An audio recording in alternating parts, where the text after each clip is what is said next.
Corona లాంటి pandemic మహమ్మారి మళ్ళీ వస్తుందా? ఈ ప్రశ్నకు మనం భయపడాల్సిన అవసరం లేదు. కానీ శాస్త్రవేత్తలు ప్రతిసారి చెప్పేది ఎస్ అనే ఆన్సర్ వస్తుంది.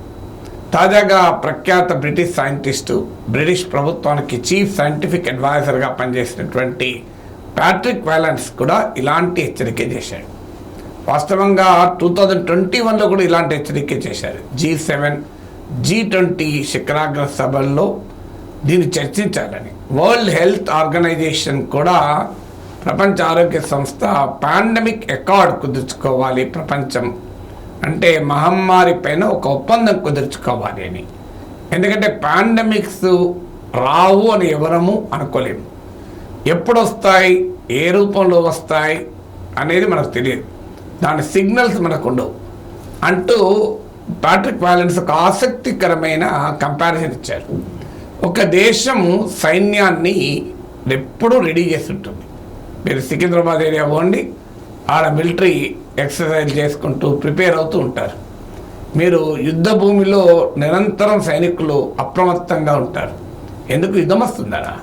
కొంతమంది తమ సర్వీస్ మొత్తంలో కూడా యుద్ధం చూడకుండా రిటైర్ అవుతారు. యుద్ధం వచ్చినప్పుడే చూద్దాం అనుకుంటే, యుద్ధం పక్క శత్రుదేశం ప్రకటించాక మన వాళ్ళని లేపితే అప్పుడు 3 డైమెన్షన్స్ 4 డైమెన్షన్స్లో బాడీ పెరిగి కదలలేరు, మెదలేరు, కొంతసేపు ఆగుదాం సార్, ఇంకొంతసేపు నిద్రపోదాం సార్ అంటారు. అందువల్ల సైన్యము, military, air force, navy, entire సిబ్బంది, ఎక్విప్మెంట్, ఆయుధాలు ఎల్లకాలం ప్రిపేర్డ్నెస్లో ఉంటారు.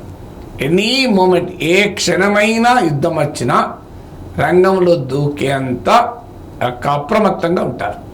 ఇలాంటి అప్రమత్తతే పాండమిక్ ఉండాలి అని ప్యాట్రిక్ వాలెన్స్ సూచన.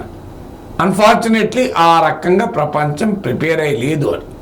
ఎందుకు అంటే పాండమిక్ పట్ల ఈ ప్రిపరేషన్లో ఉంటే ఆ కొత్తగా వస్తున్నటువంటి వైరస్లు ఏంటివి, ప్రమాదాలు ఏంటివని ముందుగానే పసిగట్టడానికి అవకాశం ఉంటుంది. సో అందువల్ల ఈ సస్టైన్డ్ సర్వేలెన్స్, నిరంతర పర్యవేక్షణ ద్వారా రాబోయేటువంటి ప్రమాదాల్ని ముందుగా గుర్తించటానికి అవకాశం ఉంటుంది. దానివల్ల మనము చాలా ఉపద్రవం నుంచి తప్పించుకోవచ్చు. కరోనా సమయంలో అనుభవం మనకు. ఫస్ట్ కేసు వచ్చాక కూడా మనం చాలా రోజులు ఉండాల్సిన అప్రమత్తంగా ఉండకపోవడం వల్ల డ్రాస్టిక్ మెజర్స్, లాక్డౌన్ లాగా వెళ్ళాల్సి వచ్చింది.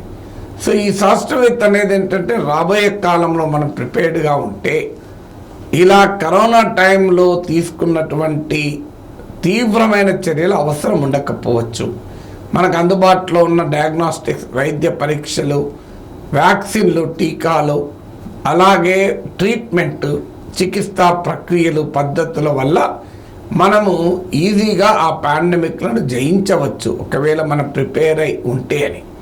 ప్రిపేర్ అయి ఉండడం వల్ల ఇంకో లాభం ఏంటంటే ర్యాపిడ్ రెస్పాన్స్. ఇప్పుడు సైన్యంతో ఉదాహరణ అదే.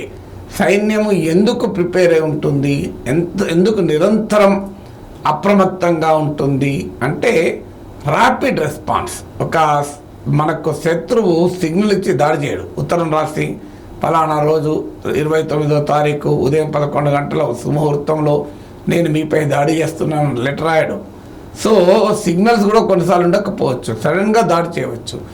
అప్పుడు మనం ఎంత వేగంగా రెస్పాండ్ అవుతాం అన్నది మన విజయావకాశాలని లేదా మనకు జరగబోయే నష్టాన్ని నివారించడానికి కీలకమవుతుంది. లేకుంటే we will be taken by surprise, అప్పుడు దేశం దెబ్బతింటుంది. అందువల్ల పాండమిక్లో కూడా ర్యాపిడ్ రెస్పాన్స్ రావాలి అంటే మన సిగ్నల్స్ కొరకు వెయిట్ చేయకుండా కాన్స్టాంట్ సెన్స్ ఆఫ్ ప్రిపేర్డ్నెస్లో ఉండడం అవసరము. ఎందుకు ప్రపంచ దేశాలు కలిసి ఒప్పందాలు కుదుర్చుకొని ఆ రకమైన ప్రిపరేషన్లో ఉండాలి. అన్ఫార్చునేట్లీ 2021 3 క్రితం ఇదే రకమైన హెచ్చరిక చేసిన తర్వాత కూడా G7, G20 లాంటి అగ్రదేశాల ఎమర్జింగ్ ఎకానమీస్ యొక్క కూటములు ఆ లెవెల్ ఆఫ్ ప్రిపేర్నెస్, ఆ అప్రమత్తత చూపెట్టడం లేదు అనేది ప్యాట్రిక్ వాలెన్స్ యొక్క ఆందోళన.